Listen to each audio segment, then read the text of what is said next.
Hello students, welcome to ideal English tutorial. আজকে voice চেঞ্জের উপর একটা এপিসোড। এটা আমি তোমাদের অলরেডি টেলিগ্রাম চ্যানেলে এই প্রশ্নগুলো দিয়েছিলাম, তোমরা অনেকেই ভালো উত্তর দিয়েছো। তো দেখো, যাদের যাদের প্রশ্নের আনসারগুলো ভুল হয়েছে তোমরা একটু চেক করে নাও, এবং যারা ভিডিওটা নতুন দেখছো অর্থাৎ তোমরা আগে প্র্যাকটিস করোনি, তোমরাও একটু ভালো করে বুঝে নাও যে কিভাবে আনসারগুলো করা হচ্ছে। Okay, question 1, the stone feels rough, অর্থাৎ পাথরটি খসখসে। এই যে বাক্যটা রয়েছে এটা কিন্তু এখানে কোয়াসি প্যাসিভ ভয়েস। ওকে, অর্থাৎ এর একটা অন্য নির্দিষ্ট নিয়ম রয়েছে। এটাকে হোয়েন দিয়ে ক্লজ তৈরি করতে হয়। কিভাবে করছি দেখো, the stone rough. Okay, rough হচ্ছে অ্যাডজেক্টিভ, তো কিভাবে করবে দেখো, দ্য স্টোন ইজ রাফ, অর্থাৎ এখানে ইজ ভার্বটা দিলাম।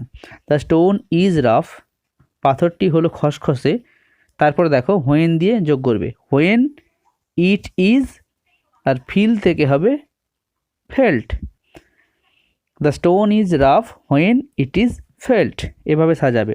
অন্য প্রশ্ন এলেও এই একই রকমভাবে কনস্ট্রাকশন করতে হবে। দ্য ড্রাম ইজ বিটিং, এটাও কিন্তু কোয়াসি প্যাসিভ ভয়েস। দেখো একটু অন্য ধরনের এই গ্রামারগুলো। দ্য ড্রাম ইজ বিটিং, দেখো এটা অ্যাক্টিভ ভয়েসে আছে, এর অর্থ হলো ঢাক বাজছে, কিন্তু এটাকেই ঘুরিয়ে বলা যেতে পারে ঢাক বাজানো হচ্ছে। কিভাবে হচ্ছে দেখো, the drum is being beaten, অর্থাৎ জাস্ট কিছুই চেঞ্জ করতে হবে না, ড্রাম থেকে ড্রামই রয়ে যাবে, অর্থাৎ সাবজেক্ট কিন্তু এখানে দুটো একই হবে। দ্য ড্রাম, শুধুমাত্র কী হবে, ভার্বটা এখানে চেঞ্জ হবে। কিভাবে চেঞ্জ হবে, যেমন করে ভয়েস চেঞ্জের নিয়মে চেঞ্জ হয় সেটাই হয়ে যাবে। অর্থাৎ এখানে নতুন কিছু ভাবার দরকার নেই, শুধুমাত্র সিম্পলি চেঞ্জ করে দাও, the drum is beating, the drum is being beaten. Don't smoke please, অর্থাৎ দয়া করে ধূমপান করবেন না। এটাকে দেখো দুভাবে করা যেতে পারে। এটা ইম্পারেটিভ সেন্টেন্সে ভয়েস চেঞ্জ করতে হবে। দেখো, ইউ আর রিকোয়েস্টেড, এটা প্রথমে বসলো, যেহেতু ডোন্ট আছে তাই দেখো এখানে নট টু বসাবে, তারপরে দেখো মূল ভার্ব বসাবে, সেটা হচ্ছে স্মোক, বসে গেল। আর প্লিজটা কোথায় গেল, প্লিজটার জন্যই তো লেখা হয়েছে ইউ আর রিকোয়েস্টেড। ওকে, তাই প্লিজ কথাটা আর এখানে বসবে না, তাই উত্তরটা হচ্ছে you are requested not to smoke. Okay, এটাকেই যদি তোমরা একটু ঘুরিয়ে করতে চাও, অর্থাৎ ইউ আর রিকোয়েস্টেড না লেখো, কিভাবে করবে, you are forbidden to smoke, অর্থাৎ নট কথাটা না ইউজ করলে এভাবে করতে পারো যে ফরবিডেন টু স্মোক। ফরবিডেন কথাটার অর্থ হচ্ছে ফরবিড থেকে এসেছে, ফরবিড, ফরবেড, ফরবিডেন, যার অর্থ হলো নিষেধ করা, অর্থাৎ তোমাকে নিষেধ করা হলো টু স্মোক, ধূমপান করতে, অর্থাৎ এর মধ্যেই নেগেটিভ সেন্সটা থেকে যাচ্ছে। হোয়াট আর দে ইটিং, অত্যন্ত সহজ। দেখো হোয়াট আর দে ইটিং, এই হোয়াটটা নিজে এখানে অবজেক্ট হয়ে যাবে, অর্থাৎ তারা কি খাচ্ছে। দেখো এই হোয়াট এখানে উত্তরের সময় তখন এটা সাবজেক্ট হবে, তখন হবে হোয়াট। যেহেতু দেখো ইটিং আছে, এখানে যখন হোয়াট হচ্ছে সাবজেক্ট, তাই হোয়াট অনুযায়ী এখানে অক্সিলারি ভার্বটা বসবে। হোয়াটকে সাধারণভাবে আমরা সিঙ্গুলার হিসেবে ধরি, তাই এখানে ইজ বসবে। হোয়াট ইজ, এটা কিন্তু আর বসবে না। আর আগের বাক্যে আর কেন বসেছিল, কারণ দে আর, এই সিস্টেম দে আর। আর এখানে কি হচ্ছে, হোয়াট হচ্ছে নিজে সাবজেক্ট, তাই হোয়াট ইজ, যেহেতু কন্টিনিউয়াস টেন্স তাই এখানে বিইং যোগ হলো। আর মূল ভার্ব থেকে ইট থেকে ইটেন, ইটেন, আর দে থেকে হচ্ছে যে বাই দেম। ওকে, এভাবে করবে, what is being eaten by them. Now look at question 5, he is to do the same.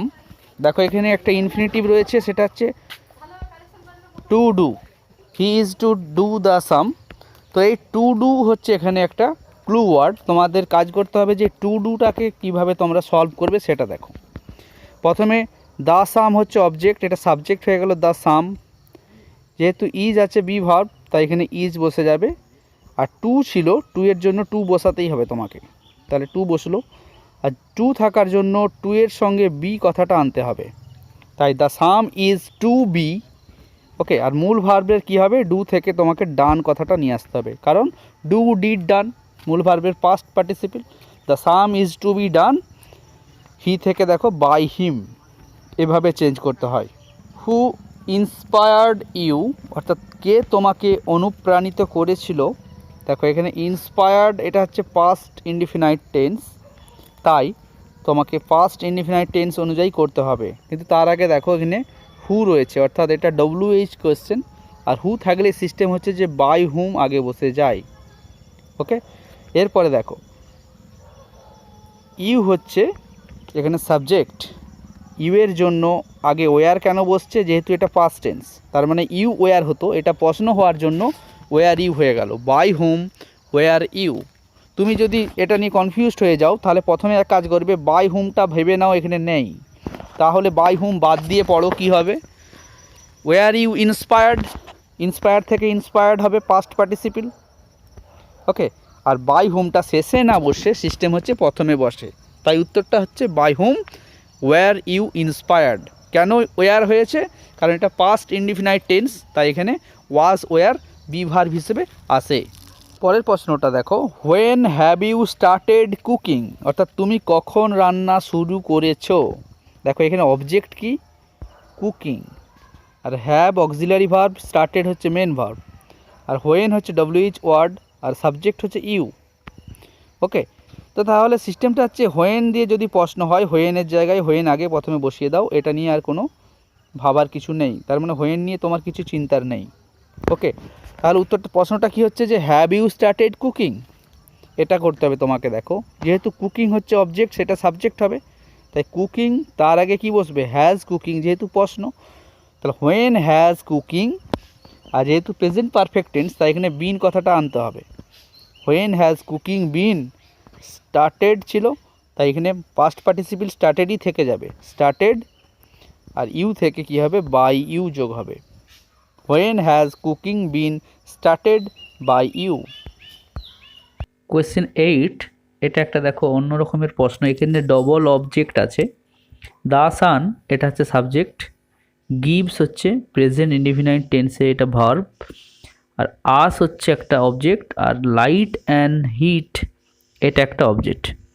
তো প্রথমে দেখো এটা এভাবে করা যেতে পারে যে আজ থেকে উই এটাকে সাবজেক্ট হিসেবে নিয়ে, উই যেহেতু প্রেজেন্ট ইনডিফিনাইট টেন্স, তাহলে উই আর গিভেন, আমাদের দেওয়া হয়, কি দেওয়া হয়, আলো এবং তাপ সূর্যের দ্বারা।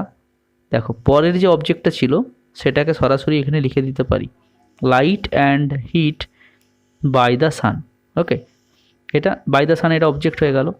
কিন্তু যদি লাইট অ্যান্ড হিট এটাকে সাবজেক্ট হিসেবে নিয়ে আসি, দেখো কী হবে, লাইট অ্যান্ড হিট দুটো জিনিস, তাই এখানে আর গিভেন হবে, আর গিভেন আমাদেরকে দেওয়া হয়। দেখো এখানে কিন্তু শুধু আস না দিয়ে তোমরা করবে টু আস, অর্থাৎ গিভেন টু আস, এইটা কিন্তু আমরা অনেক সময় ভুলে যাই, আমরা টু বসাতে ভুলে যাই, তো আমরা কি করব, টু বসাবো, আর শেষে দেখো বাই দ্য সান এটা বসে গেল, কি হলো, লাইট অ্যান্ড হিট আর given to us by the sun. Question 9, he avoids me. দেখো অ্যাভয়েডস এটা হচ্ছে প্রেজেন্ট ইনডিফিনাইট টেন্স, খুব সহজেই মি থেকে হবে আই, প্রেজেন্ট ইনডিফিনাইট টেন্স হওয়ার জন্য আই অ্যাম, অ্যাভয়েড থেকে অ্যাভয়েড, অ্যাভয়েডেড, অ্যাভয়েডেড এটা পাস্ট পার্টিসিপল হলো, আর বাই হিম, হি থেকে by him, I am avoided by him. Question 10, I am going to start the class, এটা ব্যতিক্রমী একটা প্রশ্ন। দেখো যখন গোয়িং টু কথাটা থাকবে কি করবে, প্রথমে অবজেক্টটাকে আগে লিখে নাও, দ্য ক্লাস। ওকে, যেহেতু প্রেজেন্ট কন্টিনিউয়াস টেন্স, দেখো আই এম গোয়িং আছে, তখন হবে দ্য ক্লাস ইজ গোয়িং, আর টু এর জন্য টু বি দিতে হবে, আর স্টার্ট থেকে স্টার্টেড বাই মি, তাই উত্তরটা কী হবে, the class is going to be started by me.